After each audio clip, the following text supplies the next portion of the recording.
Hey guys, my name is Stephen Williams, and today I'm going to be sharing with you my testimony. I am originally from Federal Way, Washington. I was born in Tacoma. This is in the Seattle area if you're not familiar with Washington too much. I grew up in a loving family. My mother and father actually separated when I was 4 years old, so I didn't really have that father-mother household. My mom had me when she was 18. She's very hardworking and she always took care of my sister and I. I would spend the weekends with my father in Tacoma. He grew up in a neighborhood that had drug dealers and gang members, and he found himself as well doing those things. At the time I thought it was cool because I saw all these nice cars and all this money and all this stuff. And I'd go on late night drug runs with them, and it was something that was cool to me at that time. I also witnessed some domestic violence in my mom's house. She was actually physically abused as well as myself. So that was something that I had to overcome as a kid, and even into my adult years, it's something that I had to give to God. I always looked up to my dad as a kid, so I quickly found myself doing similar things he was doing. I was hanging out with kids that were gang members or drug dealers, and I found myself at 16 actually joining the gang. And my junior year in high school, I got expelled from school because I broke a kid's nose because he said F the gang I was in. That was my first assault charge. By the time I was 18, I had already gotten 2 more, one of them being a felony. I was also selling marijuana and Molly at that time as well. Shortly after I graduated high school, I actually went to jail. I didn't spend very long in there. I was only there for 3 days, but I look back now and I see what God was doing in my life at that point. So I actually got booked to Tacoma jail because that's where I was born. So they took me there. And while I was getting booked, a police officer walked by and was like, "Is your dad's name Steven?" I was like, "Yeah." Like, "Why? What's up?" He was like, "I went to high school with him. I know him, and he's always in and out of here." It's like, "You'll be back." I was like, "Whoa, like I'll be back, bro?" Like, "No, I will not be back." And from that point on, I made a commitment to myself to not be back in jail, to break that stigma or that curse that he was trying to speak over me. So I spent the night in the Tacoma jail and met a guy that was 75 who just got caught for murdering somebody 40 years ago, and some kid that lit his house on fire, and saw some things in there.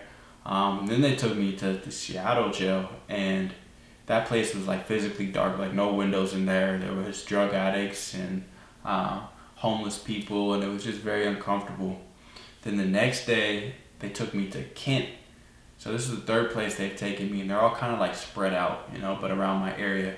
And this place was nice, it was new, it was clean. If I gotta spend anywhere in jail, I wanna spend it here. Like, this is nice, this is cleaner than the rest. So I woke up the next day and they actually took me back to Seattle, and I was in front of the judge and my auntie was bailing me out.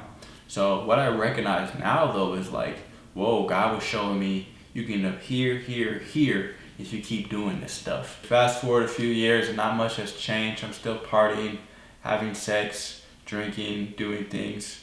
And I actually was at a YG concert, and I ran into a mutual friend, and she was with this just drop dead gorgeous woman, and I found myself later talking with this girl who started dating. That is now my wife. We'll have a story on our love story together. But she actually, during the time of us dating, got my sister, my mom, and I all baptized. And this is something that was unordinary for us to even like be in church together, because we had never been to church together as a family. God was not the foundation in my household in either my mom or dad's side growing up. So I know that God was definitely moving at that time. We moved to Las Vegas, and I got a job in the nightclubs, and I was still partying, drinking, doing drugs, and not living a good life. And one day, my in-laws were watching Joe Austin on TV, and this pastor, Pastor Perez, popped up, and he said he had a church in Las Vegas, Church LV, and we're like, hey, let's go check it out. So we went there, and we loved it. I mean, Pastor Benny's an amazing pastor. He's not one that makes you feel condemned about anything that you're doing in your life. He just speaks the gospel and shares that with you. So I felt very comfortable. I felt like, well, I'm not a perfect Christian. I wouldn't even call myself a Christian at that point. I was still partying, drinking, smoking, doing drugs, doing all those things, and I had hit rock bottom, and I found myself going back to church more, and God was starting to condemn me of things. He was condemning me of pretty much everything, and I was just like, how do I give this up? This was something that I had done majority of my life. It was something that I never thought of as a bad thing. So it's like this feeling that I'm having stirred up inside of me, like how do I get out of this cycle that I've been living all my life? It was something that was hard for me. When I say it was hard, it was because I didn't know how to do it. I didn't know how to stop smoking marijuana, or how to stop drinking, or how to stop listening to explicit secular music. Like, I didn't know how to do any of that. That was something that was engraved in my culture and in my life. So that's what I mean by it was hard. It was not hard when I actually came to God. When I actually gave my marijuana addiction and my alcohol addiction to God, it was like, boom. It was like, I'm going to take that from you. Now you still have to fight the everyday temptation, and I still had to fight the urge, to go smoke with a friend or do something like that. Like I had to put some boundaries up, but he took it away from me ultimately. So that's what I mean when I say it was hard. It was hard for me to give it to God, not hard when I did give it to God. So things slowly started to change. It was a process for me to actually let go of things and give it to God. But once I did, it was beautiful, and he's still working on me every day. I've seen what he has done in my life. He has changed my heart, my mind, my body. I mean, just completely inside out. I feel like a new person, and it's beautiful. And my testimony is still continuing, still going. I say that because, for example, I was on my way to Louisiana for the storm to do some drone work, and we just got to Texas. We have been driving for 2 days, and they tell us to turn around. They say, go home. We don't need you guys. It's not that bad. And we're confused. We're shocked because we're like, everything that I'm seeing on the news and on social media, this storm is terrible. Like, people are destroyed right now. And we're like, okay, well, we go back, and the next day I wake up with this just excruciating pain all throughout my stomach and my side. I'm like, what the heck? I get up. I'm like, try to go about my schoolwork, and I'm not one that likes hospitals. I do not like to go see a doctor or any of that. That's just probably also in my culture. But God was nudging me like, go talk to your wife. Go tell her what's going on.